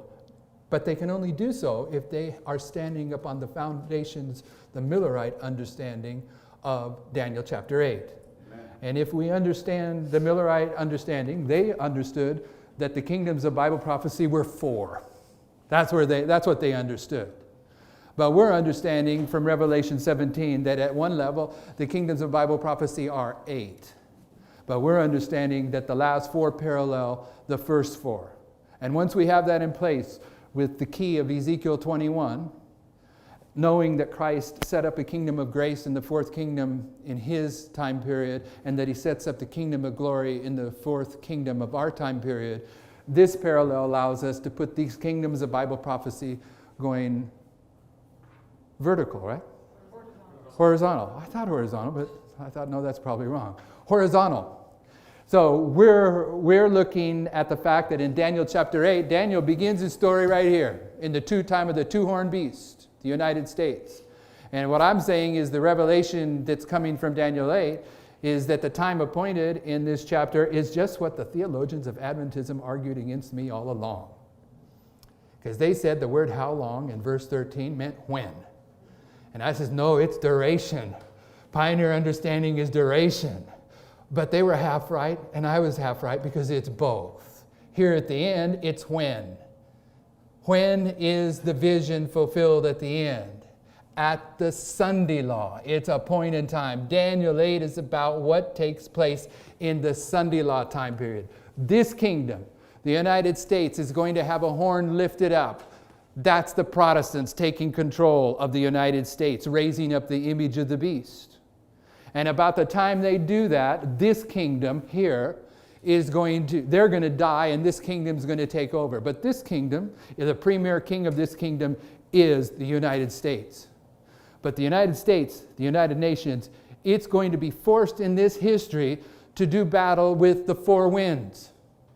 It's going to divide into a worldwide kingdom that's the emphasis is on 4 because it's battling with Ishmael, the power in Bible prophecy whose hand is against every man and who draws every man's hand together against it. So this kingdom, in one sense, is coming out of the response to the winds, the activities of Islam. The angering of the nations is a motive that is pushing this threefold union together. When you get to verses 8, 9, 10, 11, and 12, what I'm saying is it's giving us the dynamics of modern Rome with an emphasis of the relationship and the work of the United States and the papacy, of Ahab and Jezebel. Okay, it's at the Sunday law. It's the one that will have conquered Catholicism or put Catholicism, apostate Protestantism, and spiritualism into the hand of the papacy. The papacy then is going to begin to cast the host down and the messengers down. And then in verse 11, we have the illustration of the counterfeit offering that takes place at the Sunday law. Verse 12, we have the information that the power of the United States comes from the United States to accomplish the work of the papacy. And there's much more to say about that. You stop when the camera rolls somewhere around Barrett. Yeah, I'm looking at time here. You have information that most of us understand that at this point the end sign is lifted up. So go to Daniel 9:23. Go to Daniel 9, verse 1. What is Daniel 9? It's where the interpretation of the 2300 years is made, is it not? Right. Yes. It's the rest of the definition that Daniel didn't understand. And how many prophecies are in the 2300-year prophecy? 1335 to 1216. There's one. 70 weeks. The 1 week. You're talking about Daniel 9? I said in the 2300 days. How many prophecies are there in the 2300-year prophecy? 5. You're going with 5. Huh? Pardon me? You said 2300, it should be 2520. I get to ask the question. I know which one answers I'm looking for. No, I may have said it, but I meant 2300. We're going to Daniel 9. And Daniel 9 is where the 2300-year prophecy is broke down, right? So what I'm saying is if the 2300-year prophecy of Daniel 8:14 is the perfect fulfillment is the Sunday law, that when Gabriel gives Daniel the breakdown in Daniel 9 of this 2300-year prophecy, that is his breakdown going to give light upon the Sunday law? Has to, right? So my question was, how many prophecies are there in the 2300-year prophecy? There's 3 and then 2300 is the 4. No. 5. Okay, there is 49 years, the first prophecy, right? How long it takes to rebuild the streets and the walls in troublous times. Then there's a prophecy that identifies when the Messiah arrives. That's 2. Yes? Then there's the prophecy of 1 week where he confirms the covenant. Okay? And in the midst of the week, you got the prophecy of what? The cross. Okay? And you know at the end of the week something happens too with the stoning of Stephen. But you also have the end of the 2300 days. No, I look at the, pardon me? 538 to 1798 to 1260. No, I'm talking about, you don't see Gabriel giving any explanation about 538 and 1798 in Daniel 9. He just got it. Okay, so anyway, let's look at this. Daniel 9, verse 1. In the first year of Darius, the son of Ahasuerus, of the seed of the Medes, which was made king over the realm of the Chaldeans, In the first year of his reign, I understood by books the number of years whereof the word of the Lord came to Jeremiah the prophet, that he would accomplish 70 years in the desolations of Jerusalem. What is Daniel here representing? A student of prophecy, yes? Okay, what's he going to understand? Now, Sister Karen, answer that question. What is he going to understand? The desolations of Jerusalem, the 2520. He's going to understand the 2520s. If someone was saying in today here in conversation in between Sabbath school or church or thereafter, they were talking with Michael, where what do we determine from this passage in Daniel 9? Daniel's a student of prophecy, but what does he tell us? He's doing this before the time of the end. Ah, no, that's not what you were talking about. He tells us where he gets his message from. Where does he get his message from? Jeremiah and Moses. Okay, and these messages that he gets, what does it allow him to understand? Sister Karen. The 2520. Daniel 9:11. Daniel 9:11. Yea, all Israel hath transgressed thy law, even by departing that they might not obey thy voice. Therefore the curse is poured upon us, and the oath that is written in the law of Moses, the servant of God, because we've sinned against him. So Daniel is understanding that 2520. This is a matter of public record. We have dissected this over and over again. Daniel is a prophet. Who's he representing at the end of the world? When do God's people understand the 2520 at the end of the world? 9/11. They're returning to the old paths. In fact, his prayer is a prayer that is structured by verses, 42 to 44 of Leviticus 26. He's meeting all the qualifications that if you find yourself scattered, this is what you have to do. And his prayer is point by point by those verses in Leviticus 26. He's someone at the end of the world that understands the 2520. Okay, so that's us, hopefully, right? After 9/11. So, in verse 20, and while I was speaking and praying and confessing my sin and the sin of my people Israel and presenting my supplication before the Lord my God for the holy mountain of my God, yea, whilst I was speaking in prayer, even the man Gabriel whom I'd seen in the vision at the beginning, being caused to fly swiftly, touched me about the time of the evening oblation. And he informed me and talked with me and said, O Daniel, I am now come forth to give thee skill and understanding. At the beginning of thy supplications, the commandment came forth, and I am come to show thee, for thou art greatly beloved. Therefore, understand the matter and consider the vision. What's the Hebrew word matter? Dabar. In Daniel 10:1, it's translated as thing. What's the vision here? Thing. The mare. Check your concordance again. The dabar is another way to express the calzone. So it's understand. What's the word, Hebrew word understand? To mentally separate the dabar and the mare. The calzone and the mare. Pardon me? You may have said that exactly, but you didn't hear my question. I said, what is the vision? The vision is mare. Okay. You said calzone. But I thought you were talking about it. It's okay. It's okay. We're all clear. It's the distinction between the calzone and the mare. He's come and told him, mentally make a distinction between these two. 70 weeks are determined upon thy people and thy holy city to finish the transgression and to make an end for sins and to make reconciliation for iniquity and bring in everlasting righteousness and to seal up the vision and the prophecy and to anoint the most holy. Know therefore and understand that from the going forth of the commandment to restore and to build Jerusalem.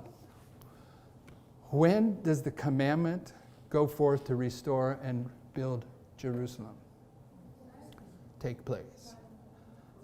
9/11, good guess. All right, good guess. Why are you saying that? First day of the first month. Why are you saying that? Because Moses is told in Exodus to rebuild the temple. To erect it, to build it. Ezra leaves with the decree in his hand on the first day of the first month. Is that what you're referring to? Go to page 19 of your notes. Speaking of the parable of the 10 virgins, which was fulfilled to the very letter in the Millerite history and in our history, after Sister White quotes from the parable of the 10 virgins under 1989, okay? And then in the paragraph, she says, the coming of Christ as announced by the first angel's message was understood to be represented by the coming of the bridegroom. The widespread reformation under the proclamation of his soon coming answered to the going forth of the virgins. There's a going forth. When does that take place? The time of the evening oblation. When's the time of the evening oblation? 9th hour. Explain the 9th hour to us. There was two sacrifices a day, one in the morning at the 3rd hour, one in the afternoon at the 9th hour. So we understand that Elijah also from the sacrifice at the time of the evening sacrifice, it's marking the midnight cry. It's marking the midnight cry? Yeah, Okay, so what's that got to do with what we're looking at here? because it's to do with the parable of the 10 virgins. That's what it's written right there in verse 21. You touched me about the time of the evening. What I'm saying is if you're going to go to the 9th hour and I passed over that, it's telling you when Daniel when he's given this light. Right? It's telling you when God's people are given this light. But now the breakdown of the prophecy from the going forth of the commandment to restore and rebuild Jerusalem is not necessarily the hour of the evening oblation. It's just when the angel came to Daniel. Now he's given him several characteristics of the prophecy. You follow me? Possibly. Okay, so when's the going forth of the virgins begin? 1989. But when is it empowered?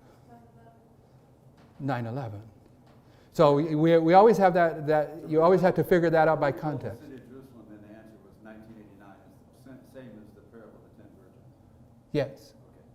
But that's the arrival of the first angel, the empowerment of the first angel is 9/11. Well, then that would imply that all of Matthew 24 fits ahead of all this. Got it. That's what Matthew 24 is Ezra 7:9. My brother. Well, I cannot follow along here because I understand that this is the third decree, which is the 10th day of the 7th month. The third decree. Yes. Yes. And So it must be. we mentioned this in the last presentation, and I doubt that anyone caught it other than maybe Michael, because Michael and I were talking about this. Can you have a third decree without a first and a second? Okay, so who gave the first decree? All right. And right when it's given, essentially, what happens? It's empowered. How many days, and I don't even know Are this. you talking about when Christ came down? Michael came down in the struggle between Gabriel and Cyrus. Okay.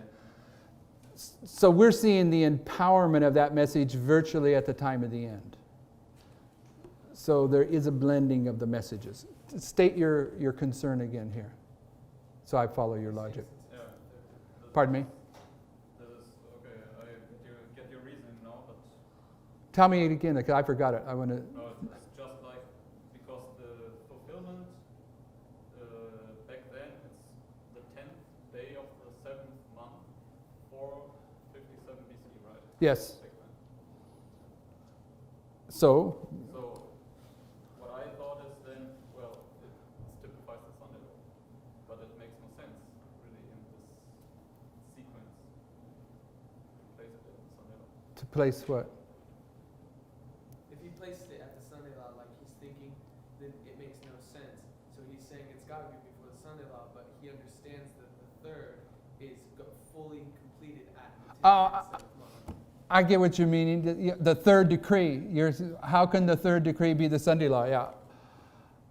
These, what my argument about these 5 prophecies have to be taken. That's why I made sure we dealt with the distinction of all 5 of them. They have to be taken apart one at a time and applied by context.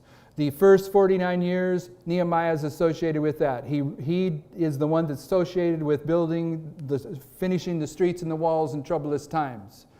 You got two witnesses in that history all by itself. The streets and the walls are built in troublous times in 49 years. But that work begins on the third decree.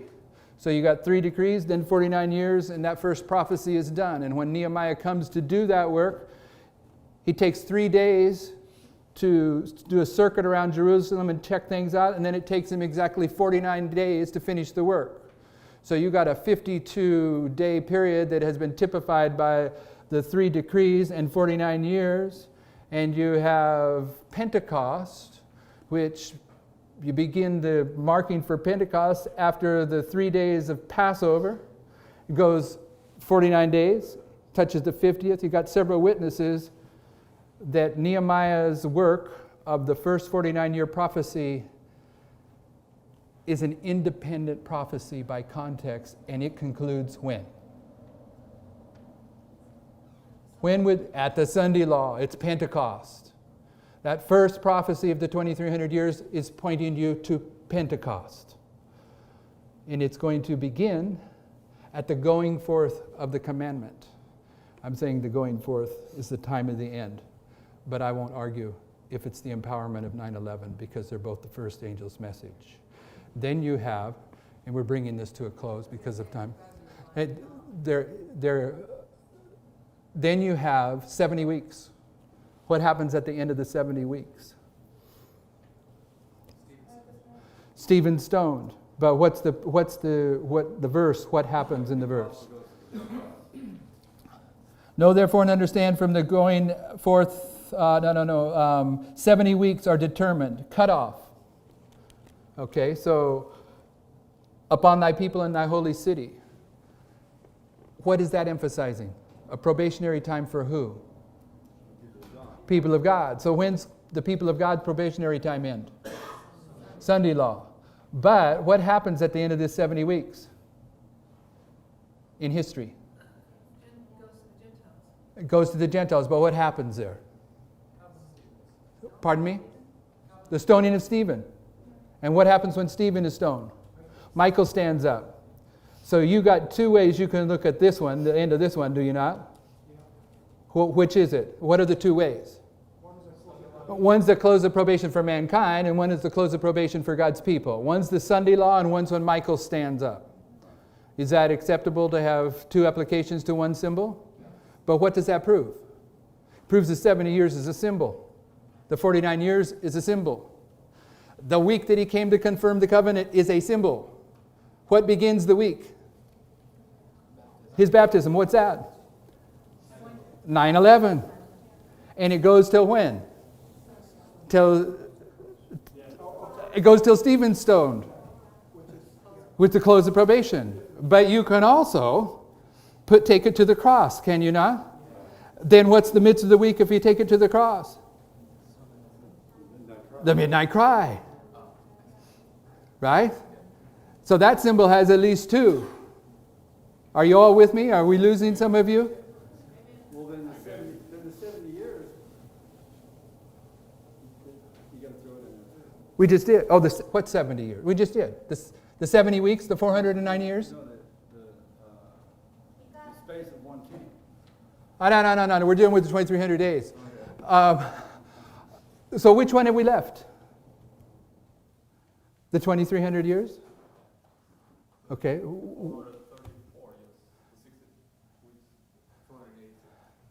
What is that one? 1989 until 9/11? The 49 weeks, you said? Yeah, he's bringing you to the history that leads to the baptism. Right. Okay, 1989 to the baptism, I guess. That seems fair enough. But what happens on the 2300 days? Yeah, where's the door closed? At the Sunday law. At the Sunday law. So what's the beginning of the 2300 days? The beginning The beginning of the 2300 days. This is the one that my brother Lawrence would choose. The first day of the first month. Okay. We accept that one? Or are you looking for the third decree? They're all combined. Does Ezra have that third decree when he comes out of Babylon? Yes, it does. Okay, so Any questions? We can bring this to a close. He was saying not the 483, but the 434. It's 62 weeks from the end of the 7 days. Yeah, I don't know that one. Anyone have any light on that? What is the time period between the streets and walls being built in troublous times and the baptism? I don't think any. Sister White doesn't reference that. When she speaks about it, she says every specification has been fulfilled, and then she marks what the specifications were, and she doesn't make any reference to that period of time in there that I know of. So if I got this straight today, the four winds have to do with, I wrote it down here. What did you say? It has to do with Islam, yes. But this is what draws the world together in what we are describing as a worldwide response of the four horns. Is that consistent with Genesis 16:12? Yes. And that is a response to, you started up there with 16:12, but it's in reference to the great horn being broken off in four horns in the prophecy of Daniel 7 and 8. It's Greece, right? Yeah. What would break the great horn off? What would break the great horn off? Well, ISIS. I know licentiousness. That's what happened with Alexander. He died from licentiousness in Sodom and Egypt. It was Sodom. Okay. You have more comments? No, I have to make sure I had that straight. Follow-up comments? We did not go to the breakdown of the 2,300 days in detail. It's in the notes, some of it, but you follow the logic. Okay, what's the difference between rum and sir? Kathy, give me 5 minutes. What's the difference between rum and sir? Rum means to exalt, sir means to Take away. take away. In Daniel 11, verse 30, pagan Rome, the United States, has intelligence with them that forsake the Holy Covenant, has intelligence with the papacy. It gives its arms in verse 31 to the papacy. It pollutes the sanctuary of strength. It pollutes the United States, the Constitution of the United States. And it removes the daily. What is the daily that is removed in the United States? The daily in pagan Rome represented what? Paganism. So what's the daily in the United States represent? Protestantism. Which really had its roots in paganism. I mean, Apostate Protestantism is paganism. yeah. Yeah, but the real essence of Protestantism is religious liberty. Yeah, but the United States professes to be a Protestant country. It is going to remove that. Yes. Yes. Right. So that's really what's sacrificed. It's lifted up on the altar. And then the United States places the abomination of desolation upon the throne of the earth. That's Revelation 13, verses 14 and 15. It's the 10 kings agreeing to give their kingdom to the beast. In Daniel 12:11, it says, from the time that Protestantism is taken away, there should be 1,290 days. When is Protestantism taken away in order to set up the papacy? It would be 911. Sorry, say that please.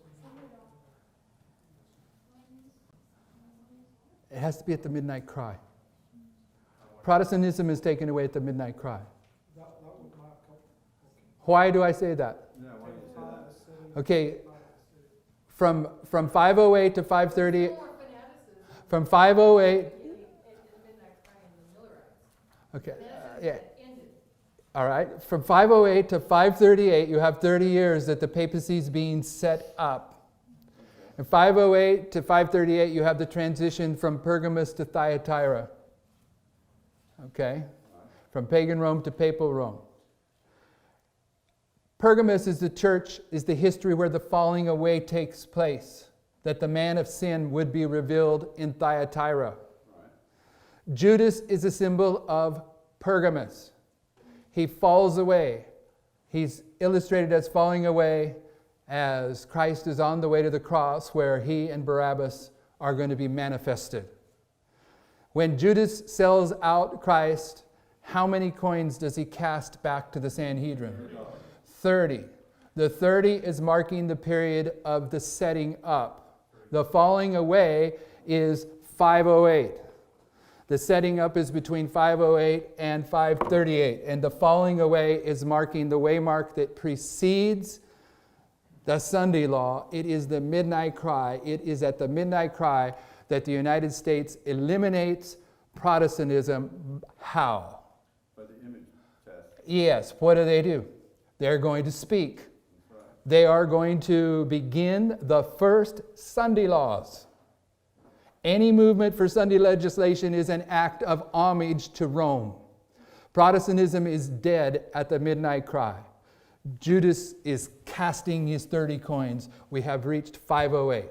From the time that the daily is removed, there should be 1,290 days. Blessed is he who waits and comes to the 1,335 days. Go thy way, O Daniel, and rest in your lot, for you will stand in your lot at the end of the days. What's the blessing of the 1335? No, you guys are following it. You're not following it. 3 minutes. 508. 538. 1335 is down here in 1843, isn't it? This is Pergamus. This is Judas. This is the 30 pieces of silver, the 30 years. Here, there's a blessing pronounced. And after the blessing of 1843 is pronounced, it says Daniel will stand in his lot at the end of the days. There, maybe it would be the second coming of his resurrection as the pioneers, As some of the pioneers believed. It was at midnight that God chose to deliver his people. This is during, notice the characteristics here. At midnight. What's midnight? Well, midnight cry could be. What follows the midnight cry? Typically in lots of lines. A mocking? Okay, it was at midnight that God chose to deliver his people. As the wicked were mocking around them, then suddenly, what comes after the midnight cry? The Sunday law? And this way marks the Sunday law. It was at midnight that God chose to deliver his people. As the wicked were mocking around them, suddenly the sun appeared, shining in his strength, and the moon stood still. The wicked looked upon the scene with amazement, while the saints beheld with solemn joy, the tokens of their deliverance. Signs and wonders followed in quick succession. Everything seemed turned out of its natural course. The stream ceased to flow. Dark, heavy clouds came up and clashed against each other, but there was one clear place of settled glory, whence came the voice of God, like many waters, shaking the heavens and the earth. There was a mighty earthquake. The graves were opened. This is the special resurrection. And those who had died in the faith under the third angel's message, who's that? That's every Adventist that's died faithfully since 1844. Who else is it? It's all the martyrs of the 11th hour workers. They die in the faith of the third angel's message. Okay? That died in the faith of the third angel's message, keeping the Sabbath, came forth out of their dusty beds glorified. Daniel, you'll stand in your lot at the end of the days to hear the covenant of peace that God was to make with those who have kept his law. Blessed is he who waiteth and cometh to hear, because this is where you're going to be resurrected even if you're dead, and hear the special covenant of peace and see firsthand the second coming of Christ. which is what Miller believed. It's what Miller believed. Miller was right again. He was wrong, but he was right. Okay, time's up. Any questions or comments? You gotta pray though, because I'm not gonna get up. So it says that basically those that died in the third angel's message and had kept the Sabbath. And we know that 1846, that's when the understanding of the Sabbath came among the majority. But Willie Miller didn't keep the Sabbath. I don't think he qualifies to come up in the special. I don't know. Well, I'm glad the Lord's a judge. There was another hand out here. You know that paragraph that you said in class that they would count the people that was at the GCs? And Yeah. Is that those people they see it because they get resurrected? No, but Dwayne knows this better than I. You ask him about it. Your friends, your buddies teaching about. Know about the No, General it was Conference? what you were talking about where they were counting the. Yes, but it's his friend that is the teacher of this around the world. He's got more details on his. Yes, you did. He gave a study here, and you were here for his study. What's his name? The Latin brother that's your friend from Southern California. Don't say it loud. We don't want to promote it on the tape. Let's pray. We'll talk to, after we pray, we'll talk to Dwayne about it. Eduardo. Heavenly Father, we thank you that you are opening up further the light of the book of Daniel, and as we approach this subject, we know that based upon our past experience with you, that you have some clarity to still bring into this presentation, but it's obvious that you are bringing together these truths here in advance of the crisis of the Sunday law, the midnight cry. We thank you for what you're doing. We thank you that you're allowing us to be part of this work, part of this understanding, and as the brethren that are going to put this material together begin to grapple with it, we ask that you give them wisdom where they can present this revelation with truth and power. We know that there's still Sabbath hours left to participate in. We ask that you'd help us keep our hearts in a conversation lifted up to you, that we can keep these hours sacred to the very end. In Jesus' name, amen.